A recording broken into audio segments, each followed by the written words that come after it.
When we first left Boston and came to Provincetown, there was a short period of time before our closing where we didn't have a house in Boston and we didn't have a guest house in Provincetown. So our realtor found us a place to stay for December and January of that year. We moved in February, right. But we actually got the closing moved up, so we didn't have to spend as much time homeless as we thought. But this is where we were. We were right down there in a cute little condo with our two dogs, Buster and Vinny. And this really hasn't changed much. The landscaping is nicer, but it was good. I mean, when we were living there, I thought, boy, this is basically all we would ever need to be happy in Provincetown if it came right down to it. But it's kind of cool because we're on the edge of Provincetown near the campground, and there's no traffic, and you can just hear the birds. I don't know if you can hear them. In the winter time, there were fisher cats just screaming at night out in the woods here somewhere. after a kill, after they took a tourist down. They were celebrating their kill.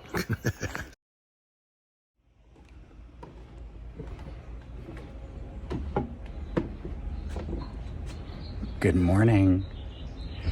It's Friday morning and it's about 7:45 and it's just beautiful out this morning, and I've got a cup of decaf because I'm not drinking caffeine these days. That's another story that I'll tell you about at another time, but I just wanted to come back and take a look at our back deck and how things are coming along on it.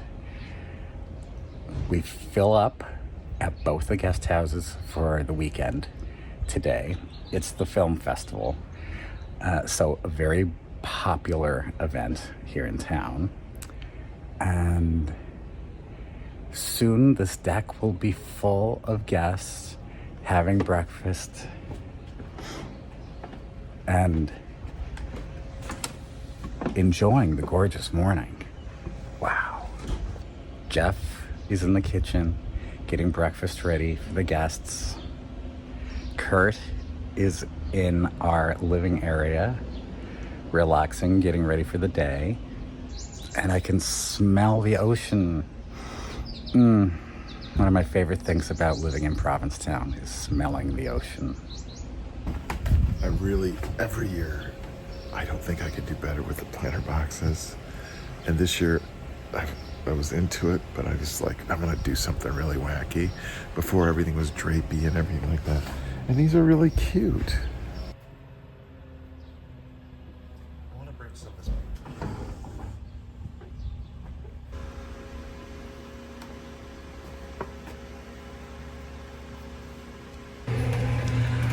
I want to show you the breakfast bags that Jeff has done today.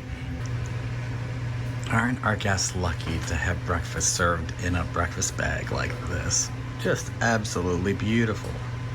Good job, Jeff. I think one of the hardest things about the innkeeping dynamic that we find ourselves in, very much by choice, don't get me wrong, but one of the hard dynamics is the constant activity. You're never alone. Even if there aren't that many guests on the property, during the day, there are always staff here. You know, we're just at the start of this season, but it feels very heavy to me because I'm seeking a lightness in being. Having a guest house this large is tough because there's always activity here. And I think, that's just, it's normal. But with us, I think as we get older, it's less appealing to have all that stuff going on all the time, all that activity going on all the time. I think that's, because it's no more than what it always has been. After 11 years, it just gets harder. It gets harder knowing that you're not done for the day. You're just never done at all. Day and night.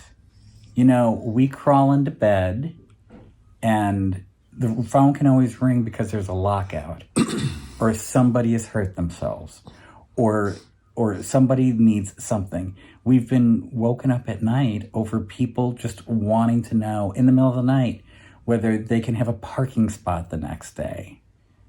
And you have to check those texts and you have to answer those calls because it could be somebody who's genuinely in distress or in trouble. And during the day, it's just staff and people constantly. And Kurt and I have really tried to find ways to ease back and to let our staff take stuff over. But it's hard. I don't think it's possible. And that becomes very, very daunting. If I could change something, it would be not to have so much responsibility at all times. I'm not feeling down. I'm trying to convey a truth about our lives and about anybody whose life is so entwined with their work. Thank you, Kurt. Thank you, Cory.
We just had oysters at Napi's, and they were delicious. They were wild oysters, which means not farmed. And somebody actually went in to the water in Wellfleet and collected the oysters. It's so cold right now. You really have to appreciate that. You have to appreciate that. It's so cold. The water's only, what, 50? Yeah.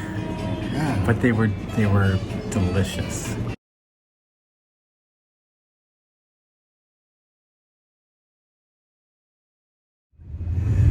We're on a very sad trip. We are on a sad trip. So you just watched us at Napi's enjoying Raw Bar Happy Hour. That was in June. It's now early September, and the word on the street is that this is Napi's last season. It's been bought, and it is closing in just about 2 weeks. And so I said to Kurt, we need to actually follow up that last scene with our last trip to Napi's. So this is a little sad, but we are back to Napi's for what may be the last time.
guests are going to come in and go, ooh, brown water, is it dirty? And I'm sure the guest is fine. I'm still clutching my pearls over it.